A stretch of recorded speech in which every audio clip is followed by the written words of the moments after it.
on Mountain News this morning, the American Red Cross accepted blood donations in memory of one of Prestonsburg's brightest stars. And the family of a 12-year-old Louisville boy who died after being hit by a jet ski is pushing for stricter boating laws. Dedicated to Eastern and Southern Kentucky, this is WYMT Mountain News this morning.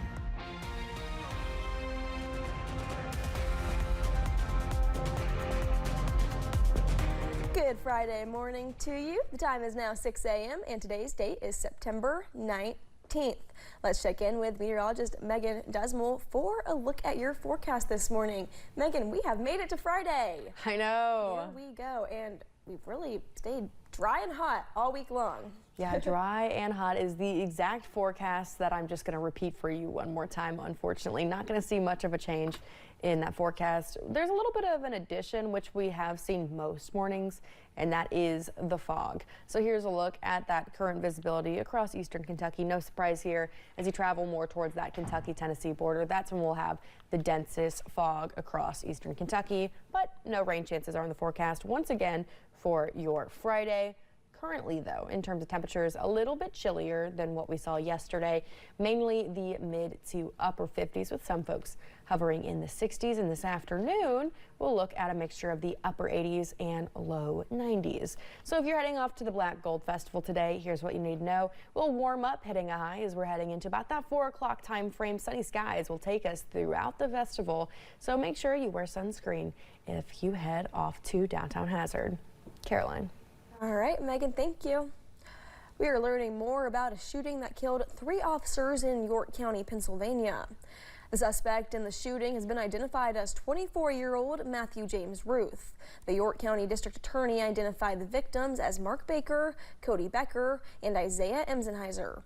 2 other police officers were shot and remain in the hospital. Governor Andy Beshear, Lieutenant Governor Jacqueline Coleman, and other Team Kentucky leaders visited Floyd County yesterday for the premiere of a documentary about the July 2022 flood. WYMT's Buddy Forbes was at the Mountain Arts Center for the event.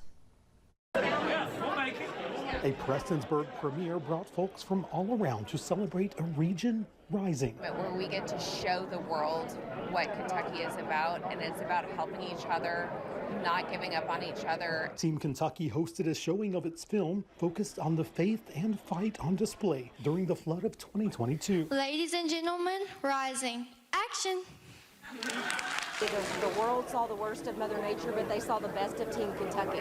And so we wanted to make sure that this was on display for everyone to see, because we're so proud of the work that's been done and so grateful for the people who've done it. Celebrating the heroes, remembering the lives lost, documenting the stories of survival, and highlighting the work that has and is being done to build back better. Because these are the people that made it.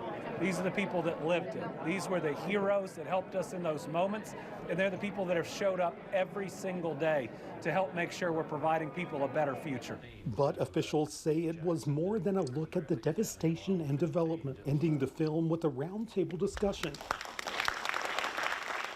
about where the communities are today and where they hope to be tomorrow. When people work together, great things happen.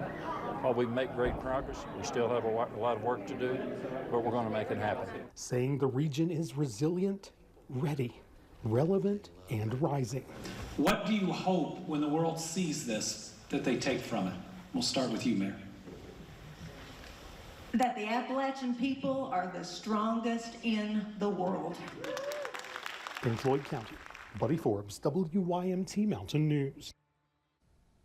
If you did not attend the premiere, you can still watch Rising later, but Governor Beshear says it will not be available immediately because they hope to use the project to bring in money for recovery funds. The American Red Cross gathered at the MAC yesterday, accepting blood donations in memory of a woman who is remembered as one of Prestonsburg's brightest stars. Allie Davis died in September 2020, but the performer and fighter for social justice is remembered every year as folks roll up their sleeves and donate blood in her memory. Her father, Barry Davis, says it was the largest turnout for pre-registrations since the drive was established back in 2020.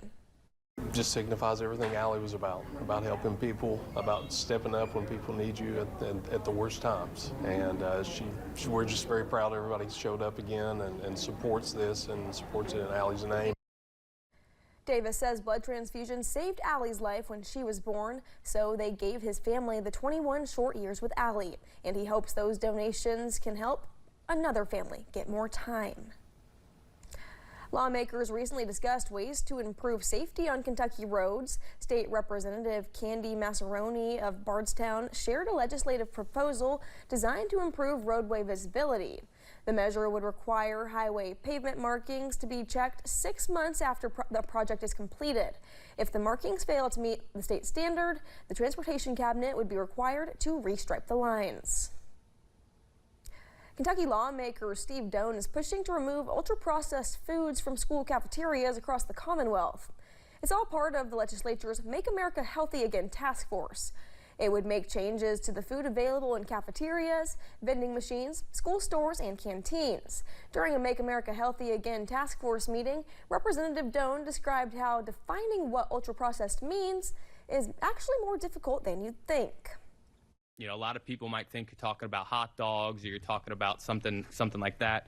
But in reviewing a lot of medical review journals and looking into how we define that, the easiest way to do that is to define ultra-processed by looking at what chemical additives are put into the food. He says he's planning on filing legislation when the General Assembly convenes in January. If passed, school districts would have until the 2027-28 school year to implement the requirements. The family of a 12-year-old Louisville boy who died after being hit by a jet ski on Nolan Lake last year is pushing for stricter boating laws. Keegan Peterson's family says he was on a tube being pulled by a boat while his friend's dad was riding on a jet ski. They say the dad was looking down and did not notice Keegan's tube when he ran directly into it. Peterson's mother has been working with State Representative Ken Fleming to come up with Keegan's Law. We realize there's kind of a gap in the process that it would require now if there is a boating or jet ski accident that results in critical injury or death, that a blood test would be part of the process and mandatory. That law would require the Kentucky Department of Fish and Wildlife to perform a blood test after serious and life-threatening incidents on Kentucky waterways.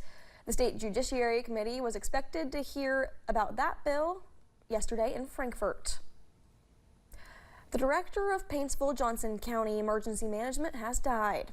Gary McClure led emergency management for many years, and we've interviewed him many times. The NS Fire and Rescue was one of many posting to social media saying, quote, his commitment to public safety and to training others will leave a lasting impact on countless first responders. McClure's visitation will be held this weekend, and his firefighter's funeral will be Monday at 11 at Phelps & Son Funeral Home.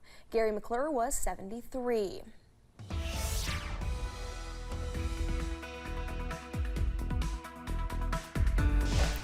And as you're starting off your day, it's not too bad as we're heading into the end of the work week. Honestly, this morning we're seeing a lot of 50s and 60s out and about, with the warmest temperatures right now 63 in Jackson and Monticello.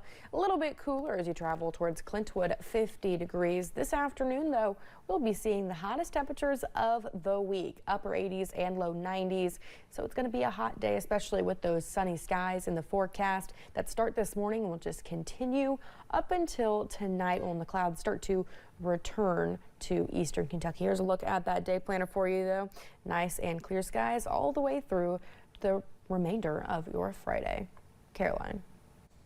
Thank you, Megan, and thank you for joining Mountain News this morning. More news is on the way. Just ahead, the fallout is growing after ABC decided to pull Jimmy Kimmel Live off the air this week.